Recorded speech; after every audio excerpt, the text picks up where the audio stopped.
Sir ఏమీ లేదు. Election ఇంకొక 15-20 రోజులు ఎలక్షన్ రాబోతా ఉంది కదా. What you have to message ఏమి ఇవ్వదలుచుకున్నారు? మీరేం చెప్పదలుచుకున్నారు?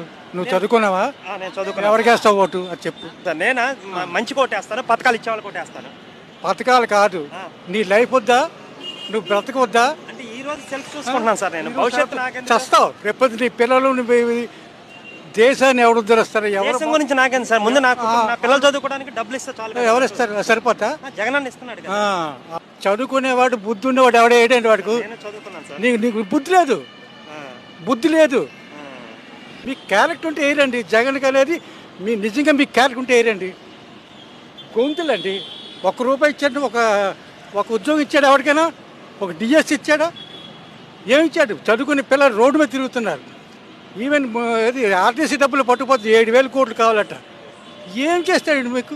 మళ్ళీ అడిగేస్తానంటారు. అంటే మీరు విశాఖ ఎంప్లాయ్. విశాఖపట్నమే. మరి మీకు రాజధాని వస్తుందని మళ్ళీ రాజధాని గాడికి ఉంటే వాళ్ళు ఇచ్చి వాళ్ళు బొలవమని వేస్తే 30,000 మంది అది మానేసిస్తాడా? మొట్టమొదటి రాజధాని వస్తుంది. వేరే ఏమి ఇచ్చాడు?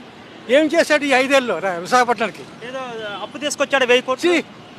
మొన్న కంపెనీలను తరిమేశాడు. బుద్ధి ఉన్నోడు ఎవడ వేయడండి జగన్కి. వేశాడంటే వాడు పెద్దవాళ్ళు అయితే దొంగ బుద్ధు డబ్బులు కక్కుర్తి చేస్తున్నాడండి.